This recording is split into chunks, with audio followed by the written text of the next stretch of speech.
Single and ready to mingle? I know a little place around Port St. Lucie Way where the owner pimps her daughter and the meth addicts like to play. Teenage pussies, C-section scars, and New York strip steaks in a fresh episode of the Savage Sacktap, and it starts right now. You're listening to the Savage Sacktap. It's not a podcast, it's not a half-cast, it's just a quick shot to the balls to help you finish off the week. We're cutting through the bullshit, filling your Friday with rage-fueled logic, and cracking a few jokes along the way. So grab a bag of frozen peas. There's a Savage Sacktap coming your way. Smooth, lascivious, salacious, outrageous.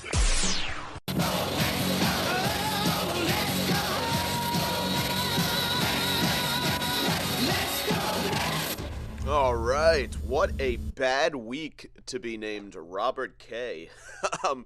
R. Kelly and Bob Kraft, both in a bit of hot water this week. But what a great week to be Mike Montone. I spent the last 7 days getting drunk down in Florida.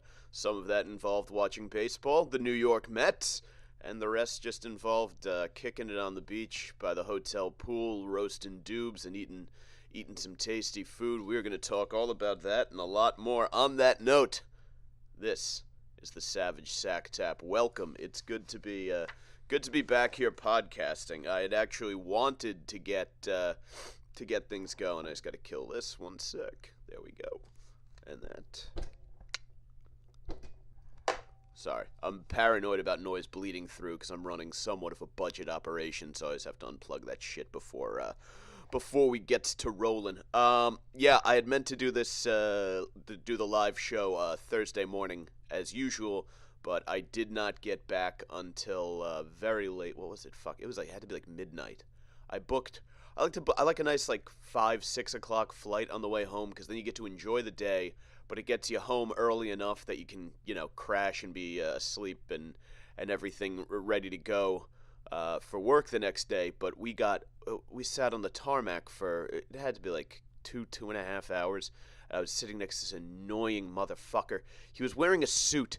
He was wearing a suit to travel at night, which is bullshit. I get if it's the middle of the day and you're going on a business trip, but he was wearing a fucking suit to travel at night, like, and working on a thing on his phone.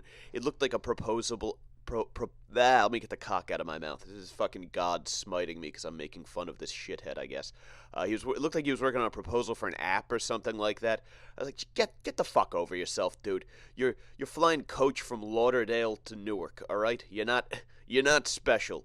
Wear a fucking hoodie and jeans like the rest of us. Your fucking suit. Who flies in a suit?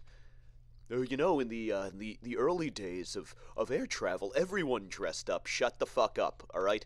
You're crammed into coach with a bunch of assholes from Topeka and Detroit and just others trying to get up to Newark, New Jersey, all right? You're not fucking special, douche. All right. What now that I've taken that momentary detour. What else did I learn on my spring break trip to Florida? A lot of fun to talk about, and then I have some stories, some news stories to get into. But it is incredibly easy to get weed and booze past the TSA. I know they're not looking for it, but yeah, I brought some tasty nugs down to roll J's while I was down there for a week, because you guys know me. There's no fucking way I'm going a week in a beach community without marijuana. So that was mission accomplished there. That greatly enhanced the experience. And if you don't fly regularly, one of the things that you should do when you fly, there are people who don't drink when they fly, which is interesting to me. I thought part of the fun of flying was getting hammered at 30,000 feet, and it's like, hey, this thing might slam into the ocean or crash into a mountain, and we might have to eat each other like that South American soccer team, but at least we'll have a nice buzz when it happens. I mean, who the fuck flies sober?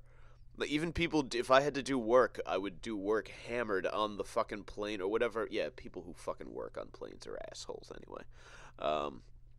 The only reason you're doing work on a plane is to show off to the passengers around you. And if you're sitting in coach and you're doing work on a plane, presumably that work isn't going that well that you should be showing it off.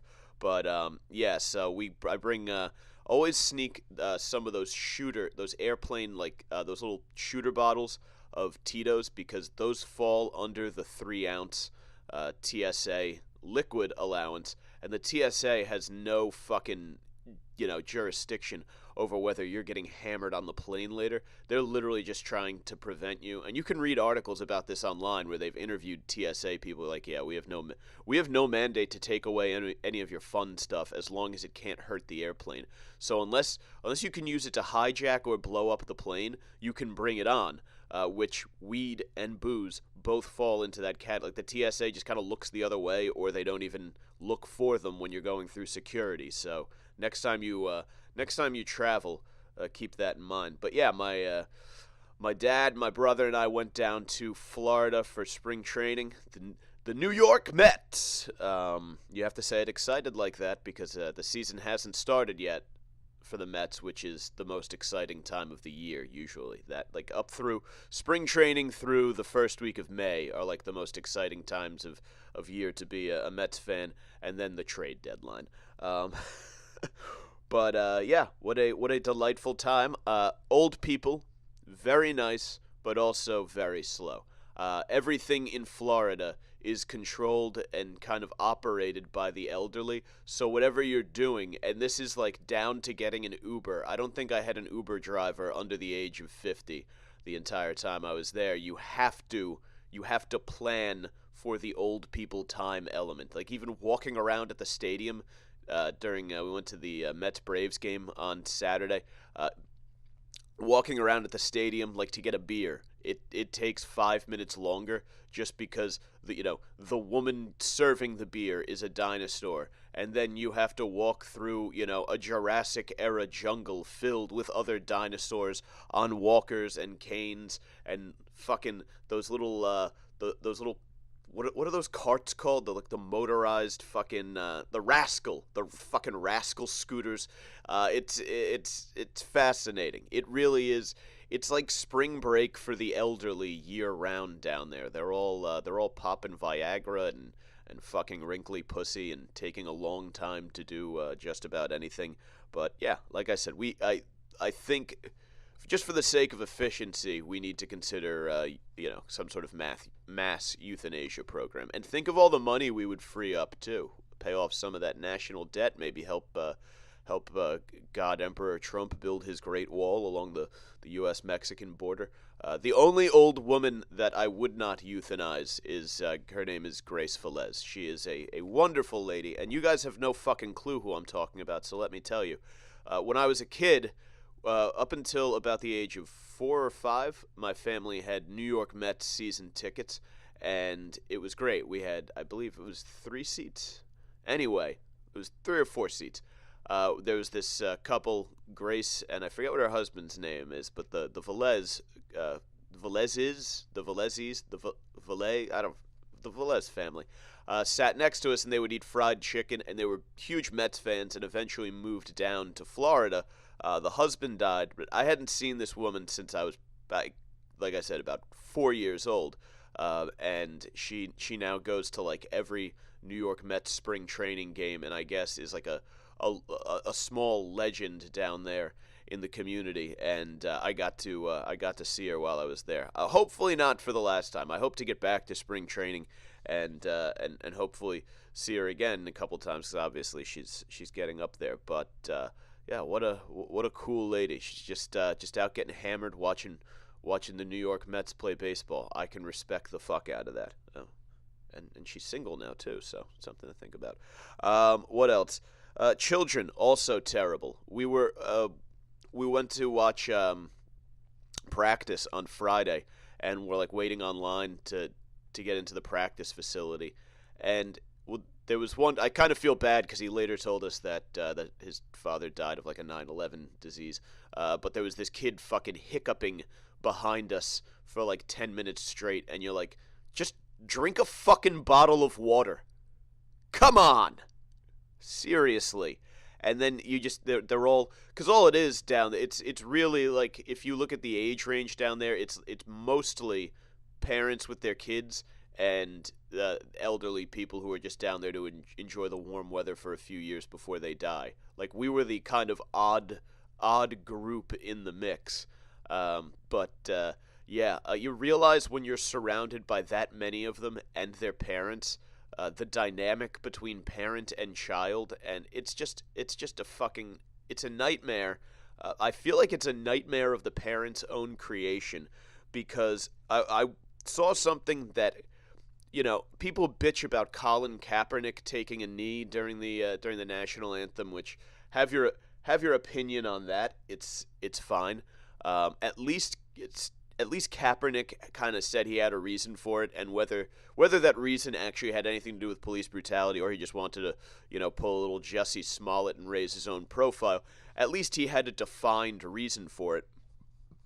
And there's really no other time you can accomplish that end, right? You can't really protest the national anthem without protesting during the national anthem. Okay, even if you think he's a douchebag, you can kind of follow the logic.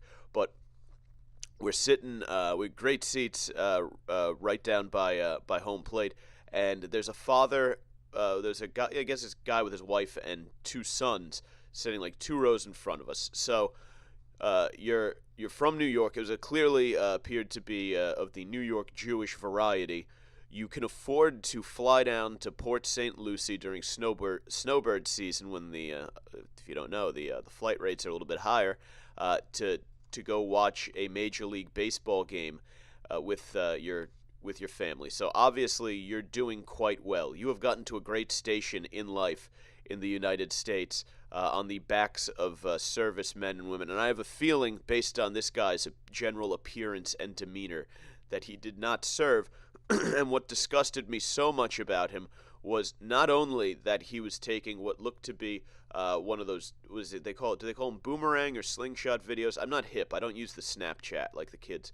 But doing that during the national anthem, and eating and feeding his son funnel cake during the national anthem, both with their hats on their heads, not paying a fucking ounce of attention to the fact that the national anthem is going on. And I'm like on record as saying that I think the national anthem and God Bless America and stuff like that before sporting events is actually fucking stupid and unnecessary. And I do not love the hero worship. Like, I'm a big proponent of humble, silent service, but this disrespectful motherfucker, I wanted to snap his nerdy little fucking neck. Like, they're Vietnam veterans standing on the field in uniform with the hot sun beating down. They do that thing where they ask if you're a veteran, like, to stand up, which I don't stand, but like a bunch of guys in the vicinity stood up. So this guy is surrounded by vets, and he clearly, again, has served his country. And now, okay, maybe I'm wrong. Maybe I couldn't pick out the hardened warrior in the crowd, but I've been around enough of them that I can generally get a feel for who is and who isn't. And this motherfucker is taking videos and stuffing his face with fucking funnel cake. Like, if respect is being shown, show the fucking respect, cocksucker. Like, seriously, your kids are going to grow up to be piece of shit adults. Like, that's how you know. That's how you can tell. That's where piece of shit adults come from.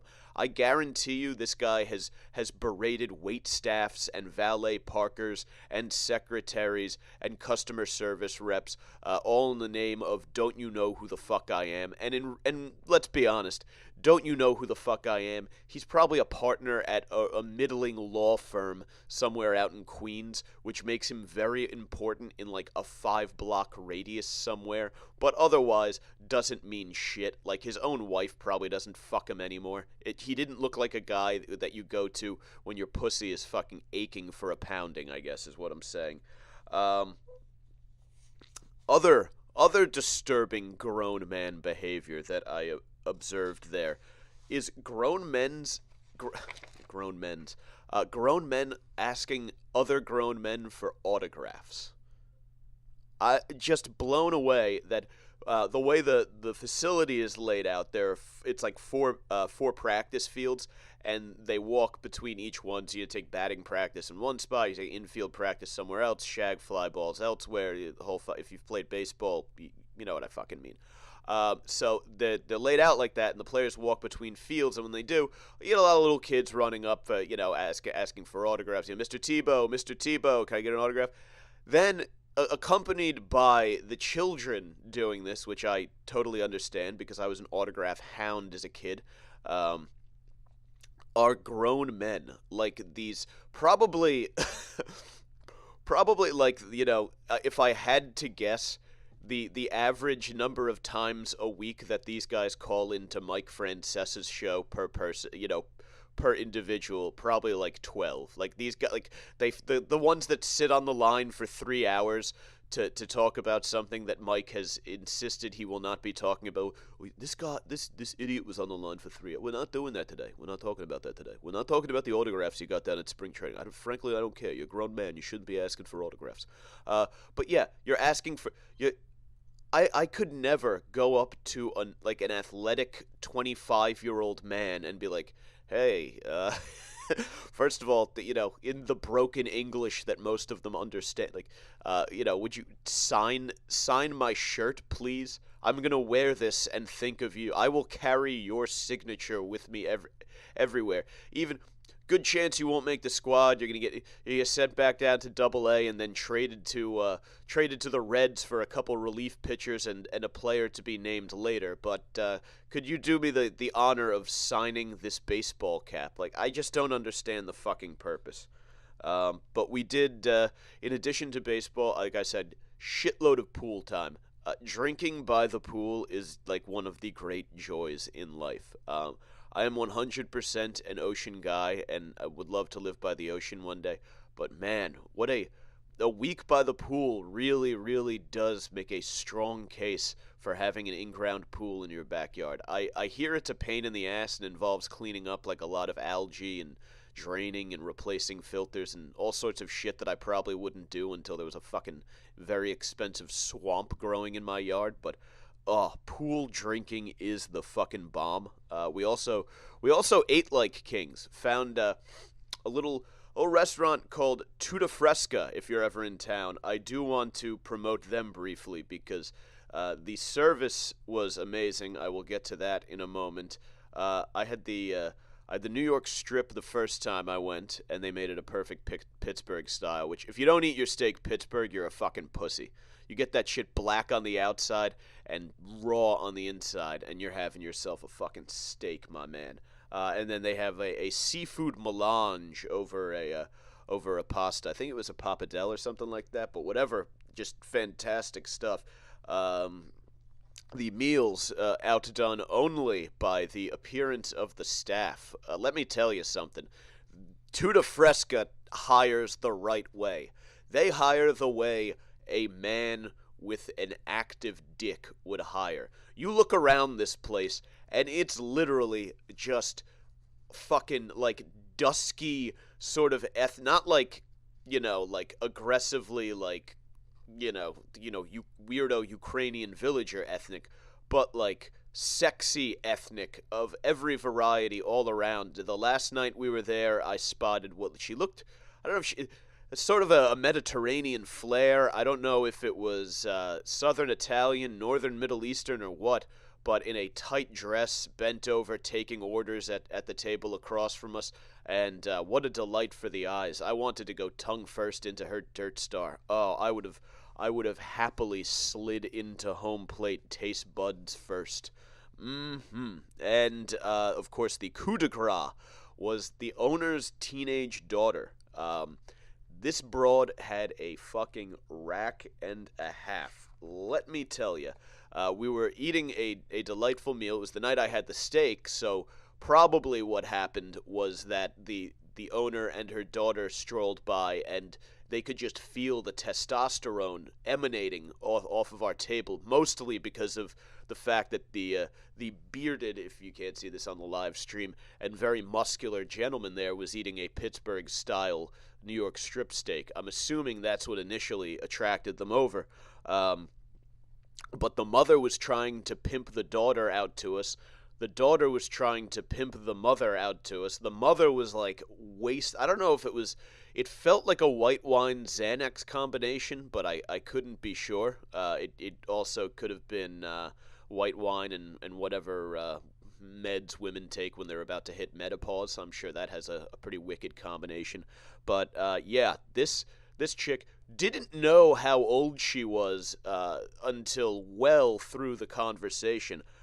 She was chatting rather flirtatiously with the table, and this dude at the table behind us is like, now go ahead and ask her how old she is, like trying to fucking cock block us. And let me tell you something. When I say this chick looked like she was, I would say anywhere from 23 to 27. Her fucking tits said 28 and a half. We're nice and plump, but nowhere near sagging yet. I mean, they were robust. She's going to be doing a fucking Brazzers video one day, and she had an ass to match. So this asshole, who's definitely pissed off that they're talking to us and not him, because he had that young retiree look where he's only been down there a couple years. He's got a nice bronze going. He's not crippled by old age yet, so he thinks he's the shit. Obviously spends a lot of money at the restaurant. He's like, yeah, go ahead and ask her how old she is. So the mother finally gives her the old elbow to the rib cage and says, go ahead, tell him how old you are. She's like, 17. Woo! God damn. I'm serious. 17 going on Thursday. But I decided that if the owner is going to be there pimping her teenage daughter out while providing amazing service and great steaks, seafood, and Italian entrees, then I, as a satisfied and happy customer, should at least help them out and write a couple advertising lines. And, I mean, look, there's scenes from an Italian restaurant.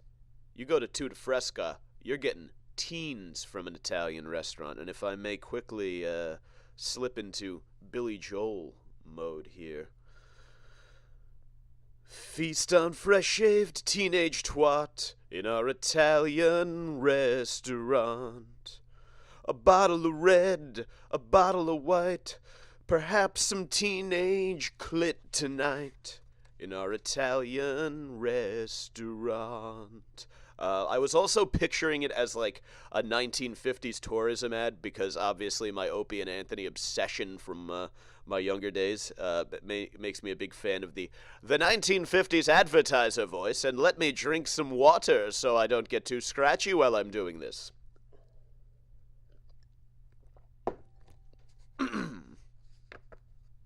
I'm sorry, live stream people, I have to look at the cards while I read this ad.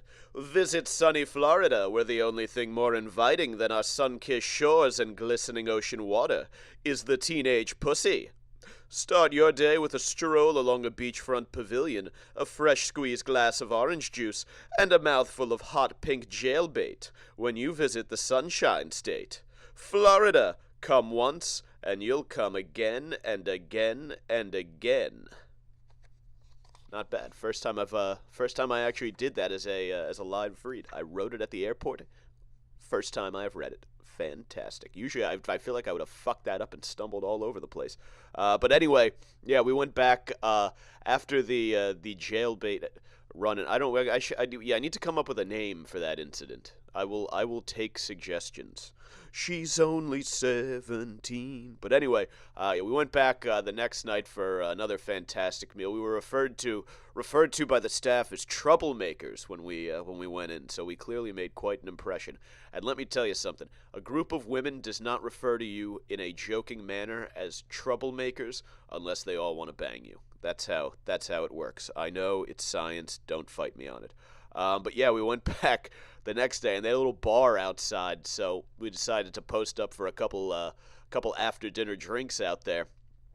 And my brother and I'll throw the old man in too. Yeah, the three of us got spotted by these two broads from across the bar, and eventually they kind of wave us over. So we headed over to say hello, and it turned out that, Port St. Lucy's finest is apparently nowhere else's finest because these two were in rough shape. One of them was, she wasn't fat, but she was like what I call bar plump. In that, if you were drinking in a bar all night, you would have just been like, "All right, this chick's just got a big fucking round ass. Let me take it home and wail away on it." I think she might have been married. I don't fucking know. And then the other one said she had 4 kids and a 1-year-old. I don't know if that means she had 5 kids and just didn't think fondly of the 1-year-old, or if in her family you have to survive some sort of 12-month initiation rite before you can be included amongst her children. But anyway, the nice thing is she said it had been a full 6 months since she had done methamphetamine, because apparently there are 2 things that run rampant in Florida.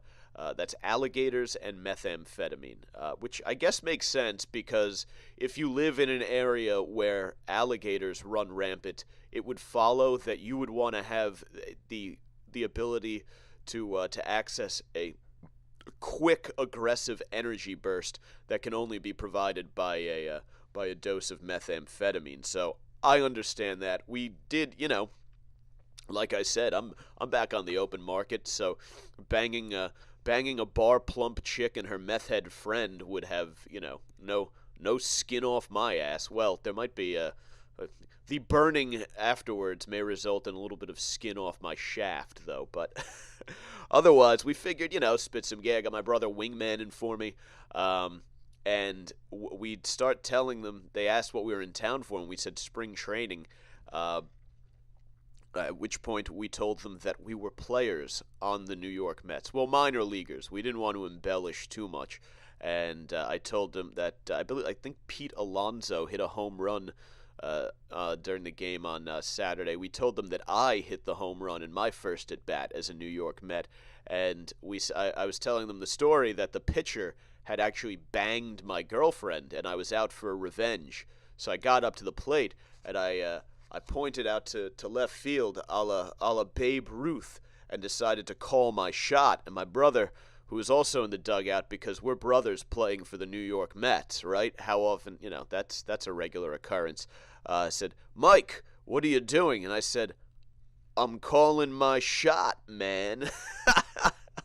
And as I was describing this monster of a home run off of my ex-girlfriend's paramour, my dad came over and cock-blocked both of us. I guess he was worried that my very loyal, very faithful younger brother would use this as an opportunity to play a little hanky-panky behind the back of his beautiful fiancée, who he loves very much, to do so with a couple of meth. I guess we can't call them addicted, because you wouldn't go, if you were addicted, you wouldn't go 6 months without using, but casual meth-using bar skanks from Port St. Lucie. So, Gene, if you're watching, apparently that's the league that my father thinks you operate in. What else? Bob Kraft did, in fact, get arrested well, he didn't get arrested, he got, I guess he got the hand job, where's my card here? He got the hand job, I guess, during the playoffs. They have the surveillance and the evidence, and he had to, I guess he had to turn himself in or some shit. But Orchids of Asia Day Spa, if you're ever in Jupiter, Florida, I highly suggest you swing by Orchids of Asia. And actually, if you check out the Instagram and Facebook page, you can see some photos from our stop. But yeah, Patriots owner Bob Kraft, everyone knows now, is one of the people who was named in the Orchids of Asia rubbin tug sting. Yeah, I think it's like a Jewish deli now. I feel like if they open back up for business, they have to, if you're gonna get a hand job there after your massage, you got to order the Bob Kraft, like you're getting an off menu item. Like when they name a like if you go to In-N-Out Burger and you get one done animal style, even though that's not it's not on the real menu, everyone knows what it is. The staff will be happy to provide it for you. They don't mind tugging a few strings over at Orchids of Asia, if you know what I mean. They will be happy to give you a Bob Kraft and eventually end your marriage with a completely unnecessary prostitution sting. Which brings me to the actual point of this, because I keep seeing people on the internet being like, this is about sex trafficking and Bob Kraft and the owner. That's fucking bullshit, okay? First of all, Bob Kraft wasn't trafficking anyone, all right? As far as we know, Bob Kraft was not like loading Filipino girls into a fucking trailer and putting them on a ship to sail them across the Atlantic and then the Pacific, and then sneak them across the country to Port St. Lucie, Florida, to jerk dudes off for money. All right, Bob Kraft didn't do that. Bob Kraft was the customer, and obviously, yes, that does mean that he provides the demand for the supply that the traffickers are supplying, if these broads are even trafficked. Sometimes it's just fucking, this is just what like Asian families do, and I'm gonna get ripped. Good, I don't think I have any Asian followers, so whatever. I can make that conjecture. I don't think conjecture is even the right word to use there, but whatever. Suck my ass. The point being that the guy getting the hand job at the rubbin tug is not a sex trafficker. He's just a guy who wants to get jerked off. The people who are creating the problem of sex trafficking are the ones who are making getting a hand job illegal. You can literally... You can have people touch like every inch of your body, but if you don't come, it's okay. Like, what is that? I don't understand that. And seriously, you can go to one of these places and it's like they can rub you down from head to toe, but if they rub a certain part of your body and you really like it and goo comes out and lands all over your fucking belly, then it's a problem. Like, that's a really short bridge to cross to go from okay to not okay. Why don't we just allow the whole thing and deny these sex... Because once it becomes legal, it's just like anything else. You go in, you apply for a job, it's on record. If you're being hurt, harmed, or abused in any way, if you're being shortchanged on money, if you're being extorted, you can go to the cops. Like, have you ever seen the movie Goodfellas when Henry Hill says, we were like the police department for wise guys, for people who can't go to the cops for protection? That's you are creating a criminal element by making this illegal. It's not there. This is jerking someone off and getting jerked off are victimless crimes. If both people consent to the hand job, or all the way, if someone wants to get fucked in the ass with a strap on, if they want to toss some salad, if they want to have regular fucking boring under the sheets, lights off, missionary style sex, they should be allowed to do all of that in exchange for money. There should be really, as long as it doesn't affect a child and it's not against anyone's will, you should be allowed to do this shit for cat. We shouldn't be enforcing morality on other human beings. It's just absolute bullshit. And I realize if you're saying, well, but I don't like the idea of, well, then don't go to the fucking rubbin tug and don't work at one. I guess that's like the best way. Look at the Bunny Ranch in Nevada. Like, look at that shit.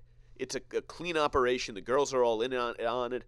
They run social media pages to advertise their services. I follow a shitload of escorts on Twitter. They all advertise their own stuff. They're keeping the pimps out of it. They've obviously figured out a way to do it in a manner that's safe for them. If only they didn't have to be so fucking super discreet about it and hide it from the fucking government. Then if they do ever run into a problem with like with a client who's violent or threatening or something like that, then they can just simply go to the fucking cops and seek protection. Like, we're creating more problems by making this a crime is what I'm saying. But yeah, that was Port St. Lucie. And then I was down in Pompano Beach, Florida. That was fun. I needed to unwind and relax a little bit, so it was like 3 days of booze, sun, sand, weed, and dive bars. They got a cool one on the beach there called Brini's. If you're ever in Pompano Beach, which I'm gonna be honest, you probably shouldn't be in Pompano Beach until you're about 70. Nice town, but very, very dull. I jumped on the Tinder scene there, and it was like there were a lot of hot chicks on the Tinder there, but they were all like 15 to 20 miles away. I got a couple of matches and did some messaging and shit, but tough to arrange any kind of hangout on 2 days in a place like that. Also, I've noticed a lot of women from Southern Florida are fucking dumber than a box of rocks too. There were some more disappointing moments on Tinder. I accidentally super liked a chick, which I realized she doesn't know who the hell I am, but it's just still embarrassing to have that attached to your name. I don't know why the super like feature is even a thing. What kind of desperate asshole uses super like on Tinder? That's very strange to me. I may have accidentally swiped right on a tranny. That always happens. Like, you'll swipe, and then as it's going across your screen, you see the TS, and you're like, oh, that's what you're trying to tell me. Fuck. Because now with filters and fucking surgery and hormones and shit, it's hard to look up. If you don't think it's hard to tell, do yourself a favor and look up some tranny porn. I think there's a website. It used to be back in the day, trannysurprise.com, where these guys would go out and they would meet chicks in Brazil, and it would turn out that the chick had a dick, and anyway. And then I've actually found a couple of these ads on Tinder the past few days. One was a woman looking for a bull to fuck her while her cuck of a husband stayed locked up at home. The chick was actually pretty hot. I've noticed this is popular amongst the thick, large-breasted blonde community, which is interesting. But yeah, and then I swiped right on her, but no dice, nothing doing. And then I saw another one the other day. I screenshot it. I'll hold on to that one for next week's show. But it was a woman looking for a guy who would be a cuck. She wanted a long-term relationship with a guy who would indulge her cuck fetish. So she was looking for guys to swipe right on her who would be totally cool with their chick just going out and getting railed out by large, I'm assuming, black cocks. So that's, if you think there's not someone out there for you, just remember that it takes all types, all shapes and types to make this wacky world go round. But yeah, other than that, I did a lot of poolside drinking, poolside chilling. Mostly old people around the pool. They're like, you'd see a young chick, like, you look like she's in their 20s or some shit, and then like 5 minutes later you'd see her fucking doof of a boyfriend walk up, and you'd be like, this is bullshit. But the old ladies were definitely Myron. I felt like, you remember that Seinfeld episode where Kramer moves down to Del Boca Vista and all the old guys are getting jealous because he's like showing them up and he's dancing with all the girls in the fucking retirement center? That's what it felt like for me to be sitting by the pool there, the only one who had clearly lifted a weight in the past, I don't know, decade.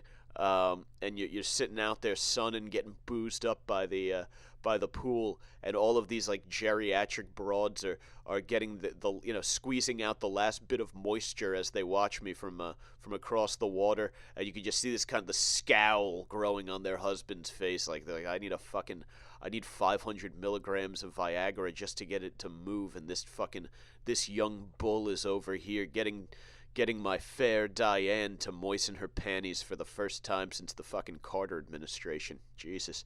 Yeah, so I feel your pain, gents. Don't worry. I ain't trying to snake yo gal. What else? Oh, on the other end of the age spectrum, apparently some European couple sitting across the pool from me thought it would be appropriate to completely change their toddler daughter out on the pool deck. And I'm not talking like they all huddled around or wrapped her in a towel and it fucking changed her. I mean, they legitimately stripped her naked. Like, I look up from the book I'm reading and I saw 3-year-old pussy. Like, come on. I know whatever fucking, Hungary or the Ukraine or whatever weirdo Eastern Europe country you guys are from, this kind of thing is probably, par for the course. But, in America, 3 is even young for child pornographers. Even most of them, even all but the most extreme, would have been put off by that. I mean, seriously. Yeah, and it's a motel. It's not like you have to go up 10 flights of fucking stairs to change the kid. Your room is 50 feet away. You go do it. don't subject strangers to your fucking child daughter's pussy, I guess is what I'm saying. And then yeah, my last day, like I said, I booked a late flight so I could beach it one last time.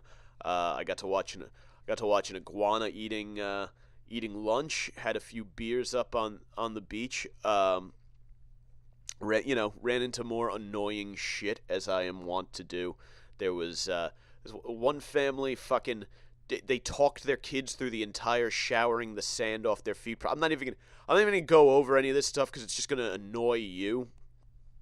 But yeah, completely ruined my beachfront beers. Luckily, I still had time to go to the bar, and then before leaving, I wanted to get rid of the rest of my weed because I didn't want to risk bringing it back through the airport because they are a tad stricter with things down in Florida than they are in New Jersey. I didn't want to get fucking snatched up by some good old boy. What are you New York Guineas doing bringing marijuana down here to Broward County, son? I didn't need that guy shoving a nightstick up my ass.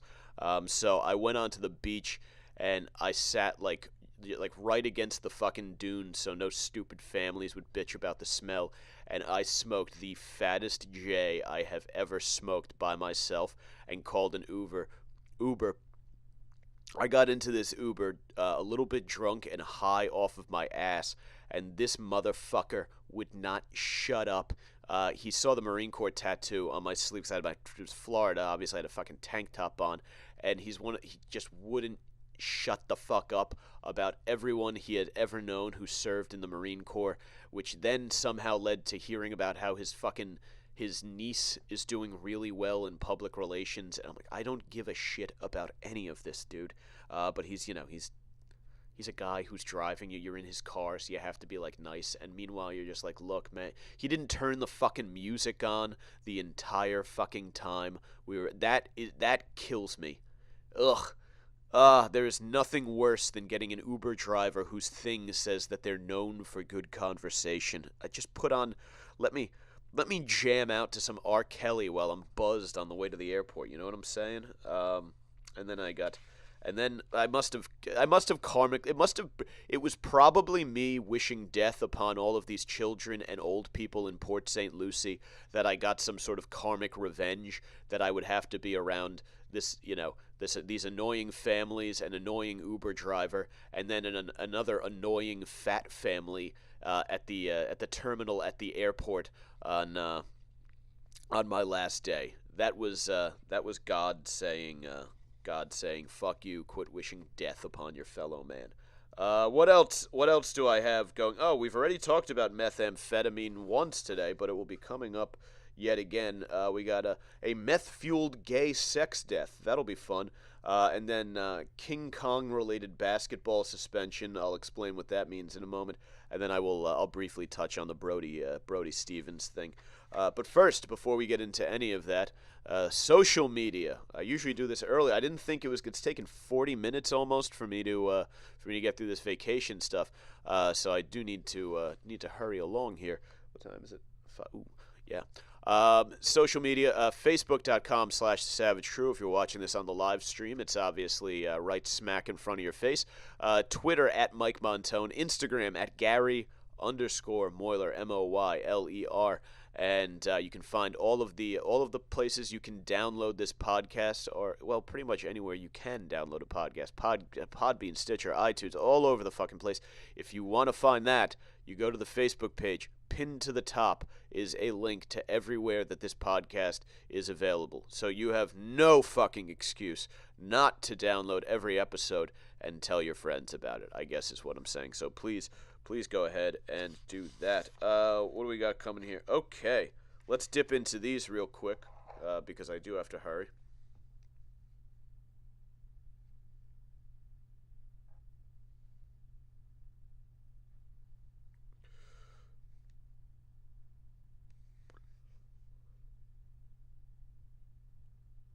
Yeah, this is so I pulled the article from Radar Online, which is like the big gay blog. Don't ask me how I know. I work in the industry, and I don't mean the gay sex industry. I work in the news industry, so I have to know this shit. Anchor Chris Burrus died from meth toxicity after inserting drug in his anus. Autopsy reveals disturbing details about his overdose in seedy hotel room. Something tells me that the only thing they find disturbing about this hotel room romp is that he died from it, because it sounds like a very, very what you would call a run-of-the-mill casual gay hookup, and we'll get to that in a second. Los Angeles KTLA news anchor Chris Burrus died from a methamphetamine overdose, and his shocking autopsy report obtained by Radar Online. Again, when you hear this, you're going to say to yourself, "Oh yeah, there's no way anyone at Radar Online." I am really struggling with words. No way anyone at Radar Online was shocked by any of this. They were like, "Knew it." Burrus over. Wait, hold on. Autopsy report obtained by Radar Online revealed he inserted the drug into his anus during sex in a hotel room with a man he met on a dating app. I like how they call Grindr a dating app. No one's going on dates when they meet on fucking Grindr. Again, don't ask me how I know that. It's my brother. He dabbles. You love the family you have. Burrus overdosed in a Glendale, California hotel on December 28, 2018, and the Los Angeles County Coroner's report stated he died from methamphetamine toxicity and hypertensive and atherosclerotic cardiovascular disease that also significantly contributed to his death. His death occurred after taking drugs and having sex with a man he met on the dating app Grindr. Like I said, yeah, not dating, all right? When heteros meet on like Tinder or Bumble, you go on dates. Like, you're like, "Oh, like, what do you want to do? You go to the fucking park, get some drinks, fucking see a museum, go to a fucking like, you have to go on it." These guys, I think, just kind of say, "So how many inches can you handle? It must be how thick to ride. I meet the requirements. Where should we get together? Oh, a hotel room? Great. You bring the meth." Mr. Burrus was with a companion in a hotel. He was engaged in various sexual activities with his companion. Then he inserted methamphetamine into his rectum, the autopsy report said. Yeah, so the reason people put drugs up their ass is because the skin there is more porous. It's just a direct mucous membrane. And it hits your system a lot faster and a lot harder. So that happens. And if you've never fucked on stimulants before, the gays do know what they're doing when it comes to that. Fucking on stimulants is awesome. And I'm not a doctor. I can't tell you that you should do any of this, but I can tell you that fucking on stimulants. I've never shoved one up my ass, but I've fucked on stimulants before, and it is a delight. Let me fucking tell you. Oh my god, having sex on a combo of booze, weed, and coke is like one of the most blissful experiences in the world if you can get your dick hard. Later on in the encounter, Mr. Burrus inserted a second rock of methamphetamine through his anus and put on a mask and dusted the filters with poppers, the coroner's report said. Yeah, so poppers, for those who don't know, amyl nitrate,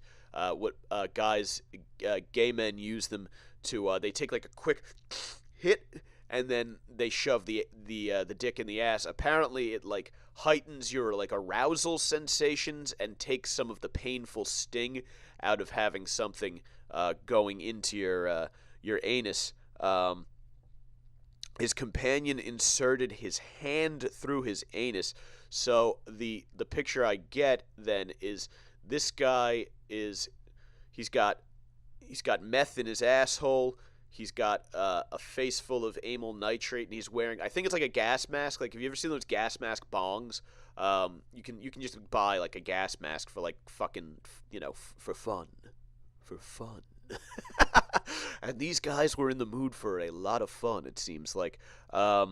But yeah, so I guess he's getting nice and high, and that's when the guy he was with started fingering his asshole. I'm sorry, couldn't see my hand off camera. Fingering his asshole, really hooking it there.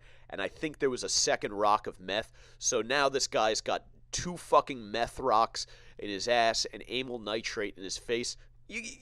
No one can handle that. That would kill Artie Lang. Like that would be it. I don't know what. Like I understand the gays like to party and have a good time, but know your limits. I mean, 1 rock of methamphetamine in the ass would be enough drugs for most people. Methamphetamine taken in the typical manner of snorting or smoking would be enough for most people.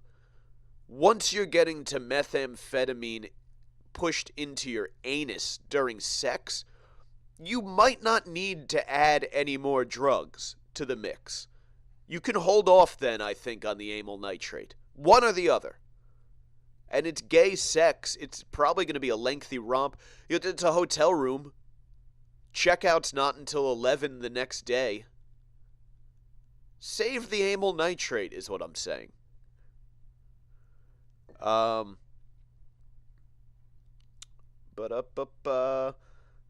This is sort of this is like the cherry on top. The KTLA anchor was married to May Duburis, and they had 1 daughter. Yeah. That's a rough one. That is, woo! I don't know how, it doesn't say how old the daughter is, but these kids all have tablets and smartphones and stuff, and even if she's in elementary school, she's sitting around one day and she misses dad. She's like, well, what would be comforting would be to look up some of my dad's old news clips so I can at least remember the man that was. Remember the way he provided for my family and loved us, his voice and his face and everything. And she's going to search, this guy's Chris Burris.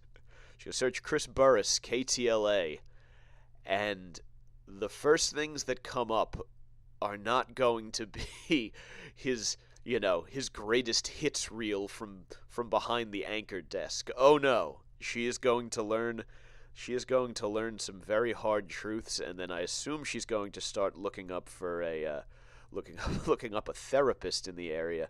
And then I love how Radar Online tags the article with, if you or anyone you know struggles with addiction, please call the Drug and Alcohol Abuse Hotline 24/7 at 1-888-506-0699. Let me tell you something. No one is on the precipice of a meth and amyl nitrate fueled gas mask gay sex romp in a hotel room with a stranger that they met off of Grindr and says to themselves, I've really been over. I should not be putting my body through this, or my family, or anyone else. Addiction is a monster. Somebody please set me free from this. That is not what's going through their mind at that moment. And if you are so inclined to do this if you're not swiping on Grindr and then jumping off to check out some articles, reading this and saying, you know what? You're right. I do struggle with addiction. No, you're going to say, I struggle with a lack of dick-shun, son. Let me swipe on that Grindr tip. Get me some tip. That's all I have on meth and gay sex. Well, you know what they say. It's not tragic to die doing what you love. Next one.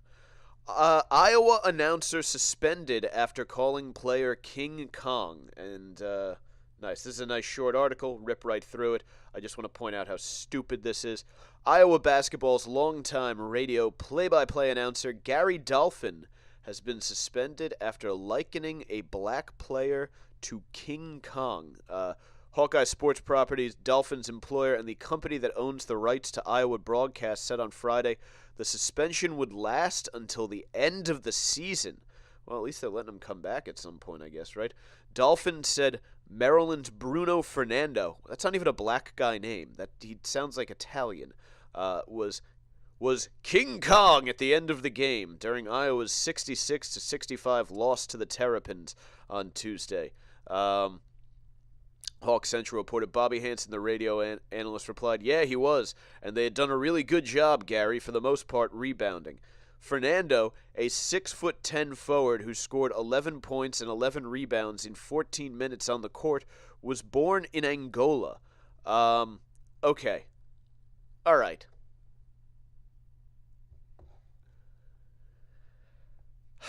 So he is a big black guy, not Italian, as we thought. I knew he wasn't Italian going in. There's a picture of him at the top of the page. But the point being, I guess it's offensive to call a black person a monkey or a gorilla or an ape. And we went over this with the Valerie Jarrett thing over the summer. I still think you can use, what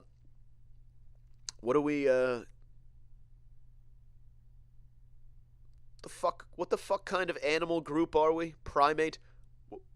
I feel like you can still use primate references when referring to a black person when the primate reference is not based on their skin color. I really think he would have called a white guy King Kong if the white guy had scored 11 points and grabbed 11 boards inside of 14 minutes. You're just saying, oh, he's a monster and he dominates, the way King Kong did. King Kong climbed the Empire State Building. That's an impressive feat. If you are impressive, and especially if you're doing something that involves being big and tall, there's a chance that someone might refer to you as King Kong. It's just like Valerie Jarrett kind of looks like a monkey, so calling her a character from the Planet of the Apes isn't necessarily racist. You're just pointing out something that someone looks like. And if this guy was playing like a big, tall beast, King Kong is appropriate. Obviously, this guy who's been doing Iowa basketball and football games for 22 years had to apologize.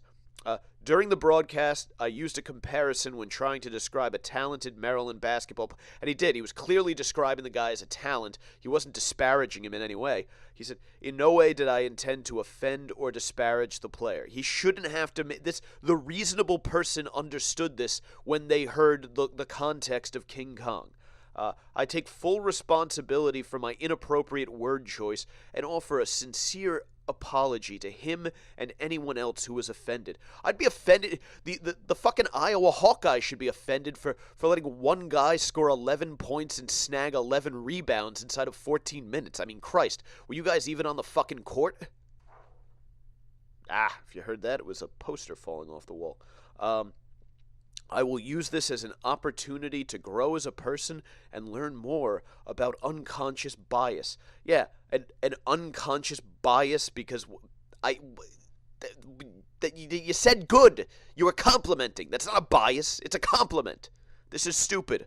We need to stop generalizing and punishing people for no reason. This is asinine. This shouldn't be a thing. I'm bringing this to light because it should be exposed how stupid we've become as a society. Just absolutely ridiculous. It sounds like they just kind of have it out for this guy, though.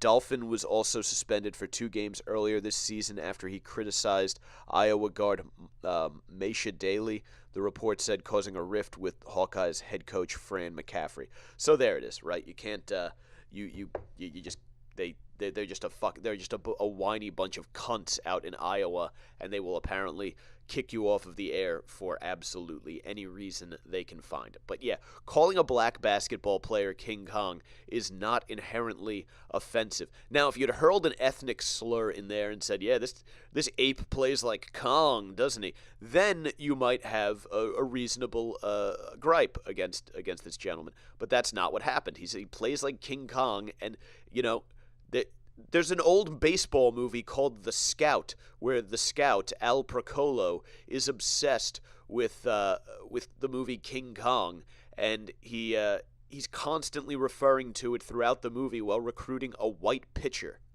So I realize the monkey thing and everything is like hypersensitive these days with regard to race, but I think you can clearly understand that when a dominant athlete is being described as King Kong, it's not because of his skin color. Like, come the fuck on. And that's that. Fucking dummies. The last thing I did want to discuss very briefly, Brody Stevens, comedian. I was never like super into his work. I gotta check. It sucks. I gotta check it out posthumously now that he passed away. I guess he committed suicide. But I was on Twitter, and pretty much most of the people I follow on Twitter are either porn stars, politicians, or comedians. And all of the comedians were dominating my feed, talking about how much of a loved guy he was. I guess he was a huge Cubs fan, and even the Cubs were putting their thoughts out there for him. But mental illness is no fucking joke, man. You could see good people who walking around with a smile on their face every day, and you can be completely oblivious to the incredibly dark battles that are going on inside of them, and you really might not even if you know that it's going on, you might not understand the true extent to which someone close to you might be suffering. And without getting too much into this, I know more about this from firsthand experience than I could ever want to explain on this platform. But it's no fucking. It's really no. I mean, there's definitely some great jokes you could make about it, but it's no. What it does to people is no joke, to use the kind of parlance of the term. It just sucks. It especially if you know someone who's close to you who's going through that kind of thing, watching them be torn apart by it, and knowing that like you can provide a little bit of help, but in the end, it's something that they have to figure out on their own. It's a motherfucker. So if there is someone in your life who's dealing with that, the best thing I can say is just be there and be helpful and try to be supportive to them, depending on how close you are to that person. It may cause a lot of stress and grief in your life. It's not the kind of thing that's anyone's fault. It's just the way our bodies are wired. Human sentience is a weird thing, and different things can affect mood and outlook, and some people will have to inherently work harder to be happy and struggle to be happy and appreciate this gift of life that we have here on Earth. And I've not to the extremes that some people I know, but I'm a veteran, and during my transition off active duty and during some other times in my life, I've had to deal with some pretty nasty shit. Nothing to this extreme, I will tell you right now. You have to worry about me hurting myself, hurting other people, perhaps. No, my bar fighting days are long gone as well. Now I just hurl insults from behind a microphone. That's that masturbation, booze, and the beach are my therapy. But no, seriously, if you've ever dealt with anything like that, then you know what I'm talking about. If you haven't, then count yourself as lucky. But if you are dealing with some shit, reach out to somebody, even if it's just that you need someone close to you to talk to, whatever. Trust me, the people who care about you in your life, and everyone has at least one, will be there for you if you reach out. But you have to reach out, because we're not. People aren't mind readers. You could be going through something, and if outward symptoms of it aren't showing, then no one's gonna fucking know, and it could manifest itself and get worse. And talking really does help. And likewise, if you are close to someone who you think might be struggling, just reach out and say hello. Just a fucking text message or a phone call or anything. I'm not saying it's gonna prevent someone who's suicidal and talk them off the ledge, but it knowing that you have some friends and people who care about you out there can be enough to change someone's outlook. You never know, right? You'd rather find out, you'd rather do it than find out that you could have reached out until it's too late. I think that was the sentiment that it looked like a lot of the comics online were sharing. It was, if I knew you struggled, but I didn't know how bad it was. I wish I could see and speak with you one last time. It is a motherfucker of of a thing. That depression and anxiety and different personality disorders, they fucking suck. Just completely fucking blows. But on that very cheerful, chipper note, thank you for listening once again to the Savage Sacktap. I, of course, am Mike Montone. You can find us all over the social media. Facebook.com/The Savage Crew is where you're watching the live stream right now. If you're listening to this as a audio podcast, then the savagecrew.libsyn, libsyn.com is where you can download it. And again, you can find all of those links up at the top of the Facebook page, facebook.com/The Savage Crew. You can find me on Twitter at Mike Montone, and of course I provide links to the show there. And you can also find me on Instagram at Gary_Moiler, which is where you can find pictures of my my delightful little trip to Orchids of Asia day spa in Jupiter, Florida, where I went in and ordered myself a nice strong Bob Kraft. And on that note, I have to jump in the shower here. I have to be at work in a little bit. This will be up in audio form. I'm hoping that I can get this up by maybe tonight or tomorrow. But I will catch you guys on the flippity side. Later.